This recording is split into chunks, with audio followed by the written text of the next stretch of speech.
সাক্ষী হল ভারত।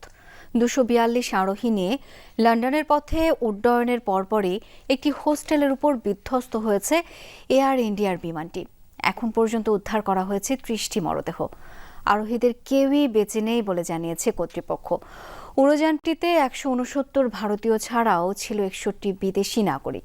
এদিকে এই ঘটনায় হোস্টেলে থাকা 5 মেডিকেল শিক্ষার্থীরও মরদেহ উদ্ধার করা হয়েছে। চলছে উদ্ধার তৎপরতা। গ্লিটারের টুইন লেমন ও অ্যান্টিব্যাকটেরিয়াল ফর্মুলা বাসনকে চকচকে জীবাণুমুক্ত করে আমাদের দেয় গ্লিটার গ্যারান্টি। গন্তব্য ছিল লন্ডনের গ্যাটউইক। উড্ডয়নের কয়েক সেকেন্ড পরই যান্ত্রিক ত্রুটির বিষয়ে সতর্ক করতে এয়ার ইন্ডিয়ার 171 ফ্লাইট থেকে জরুরি সতর্কবার্তা পাঠানো হয় কন্ট্রোল রুমে। এর পরপরই হয়ে যায় যোগাযোগ বিচ্ছিন্ন। তারপর নিয়ন্ত্রণ হারিয়ে বিকট শব্দে আছড়ে পড়ে বিমানটি বিস্ফোরিত হয় সাথে সাথেই। 242 আরোহী সহ আহমেদাবাদের সর্দার বল্লভভাই প্যাটেল বিমানবন্দর থেকে 1:39 মিনিটে উড্ডয়ন করে এয়ার ইন্ডিয়ার ফ্লাইটটি। এর মধ্যে 10 জন কেবিন ক্রু ও 2 জন পাইলট। যাত্রীদের মধ্যে 169 জনই ভারতীয়।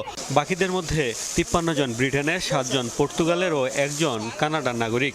বিধ্বস্ত হওয়া বিমানটিতে ছিলেন গুজরাটের সাবেক মুখ্যমন্ত্রী বিজয় রূপানীও। আহমেদাবাদের মেঘানী নগরের একটি আবাসিক এলাকায় প্রায় 800 ফুট উপর থেকে মেডিকেল শিক্ষার্থীদের একটি হোস্টেলের উপর বিধ্বস্ত হয় বোয়িং 787 ড্রিমলাইনারটি। বিধ্বস্ত হওয়ার পরপরই চারদিকে ছড়িয়ে পড়ে ধোঁয়ার কুণ্ডলী। পুলিশ, ফায়ার সার্ভিস সহ উদ্ধার অভিযান চালাচ্ছে একাধিক এজেন্সি।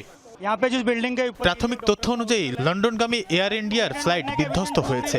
বিমানটি মেডিকেল শিক্ষার্থীদের একটি হোস্টেলের উপর বিধ্বস্ত হয়েছে। দুর্ঘটনার খবর পাওয়ার 2-3 মিনিটের মধ্যেই পুলিশ ও অন্যান্য এজেন্সি ঘটনাস্থলে পৌঁছেছে।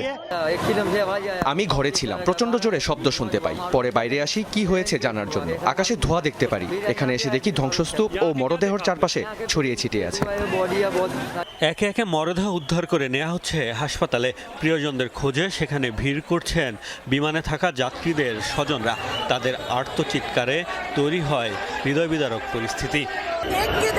আমার বোনের লন্ডন যাওয়ার কথা, তার ফ্লাইট ছিল 1:10 মিনিটে। এখন শুনতে পাচ্ছি বিমানটি বিধ্বস্ত হয়েছে।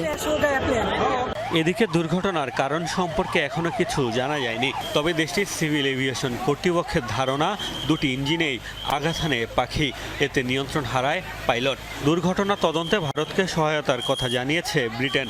ভয়াবহ এই দুর্ঘটনায় শোক জানিয়েছেন ভারতের প্রেসিডেন্ট দ্রৌপদী মুর্মু, প্রধানমন্ত্রী নরেন্দ্র মোদী, স্বরাষ্ট্রমন্ত্রী অমিত শাহ।